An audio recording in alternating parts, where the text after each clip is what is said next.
নমস্কার বন্ধুরা, আজ আমি আপনাদের কোনো রকম মাখা বেলার ঝামেলা ছাড়াই স্বাস্থ্যকর ডিম পরোটার একটা রেসিপি করে দেখাবো। তার জন্য প্রথমে আমি এখানে একটা পাত্রে 1 কাপ পরিমাণ ময়দা নিয়ে নিয়েছি। আমি এটা ময়দা দিয়ে তৈরি করছি বন্ধুরা, আপনারা চাইলে আটা দিয়েও বানাতে পারেন। এখন আমি প্রথমে এর ভিতরে দিয়ে দেবো সামান্য একটু লবণ। এখন আমি এর ভিতরে একটু একটু করে জল দেব আর একটা ব্যাটার তৈরি করে নেব। একসাথে পুরো জলটা দেব না, তাহলে বেশি হয়ে যেতে পারে। অল্প অল্প করে দেব আর এইভাবে মেশাতে থাকবো। ব্যাটারটা আমার তৈরি করা হয়ে গেছে। দেখুন বন্ধুরা, ব্যাটারের ঘনত্বটা কিন্তু এইরকম এসছে। এখানে আমি আর একটা পাত্রে 3টে ডিম ভেঙে নিয়েছি। এখন এই ডিমের ভিতরে দিয়ে দেবো পরিমাণ মতো লবণ, দিয়ে দেবো একটা লঙ্কা কুচি, একটা পেঁয়াজ কুচি,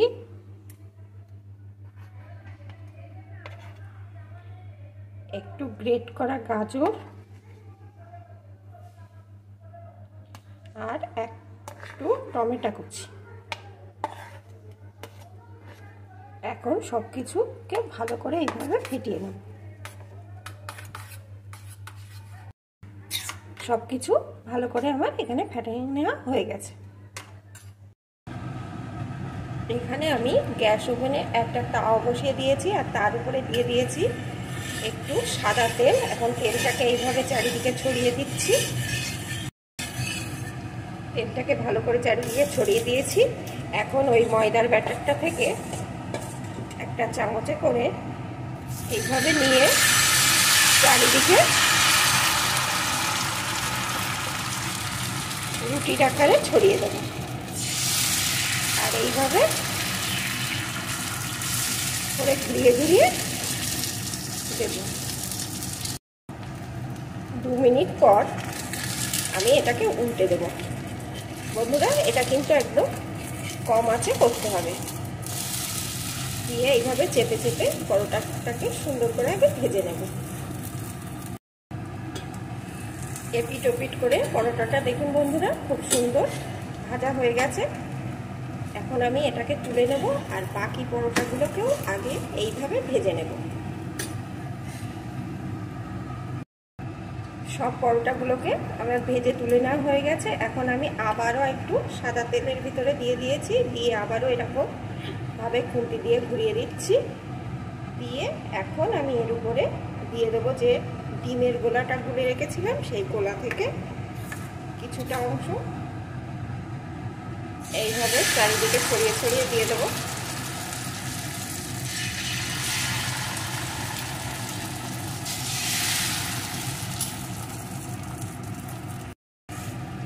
দিয়ে অল্প আছে এটাকেও একটু গ্যাস ওভেনে রেখে দেবো। 2 মিনিট অল্প আছে এইভাবে রেখে দিয়েছি। বন্ধুরা, উপরটা একটু নরম থাকতে থাকতে এর উপরে ওই ভাজা পরোটা একটা দিয়ে দিতে হবে। এইভাবে দিয়ে এইভাবে চেপে চেপে দিতে হবে যাতে ওই ডিমের সাথে পরোটাটা মিশে যায়।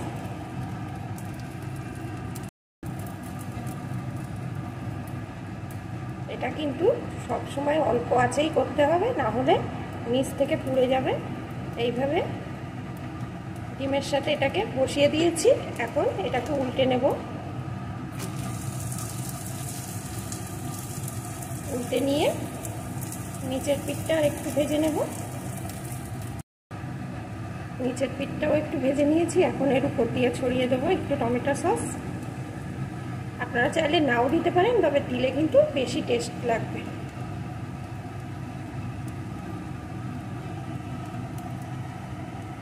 দিয়ে এখন এটাকে ভাজ করে দেব এইভাবে। বন্ধুরা, এটা কিন্তু খুব তাড়াতাড়ি একটা টিফিনের রেসিপি। বাচ্চাদের বড়দের সকলেরই খুব পছন্দের। আর এটা করতে কিন্তু কোনো রকম ঝামেলা হবে না, খুব তাড়াতাড়ি তৈরি করে নেওয়া যাবে। এখন এটা আমার রেডি হয়ে গেছে, বাকিগুলোকেও একইভাবে তৈরি করে নেব।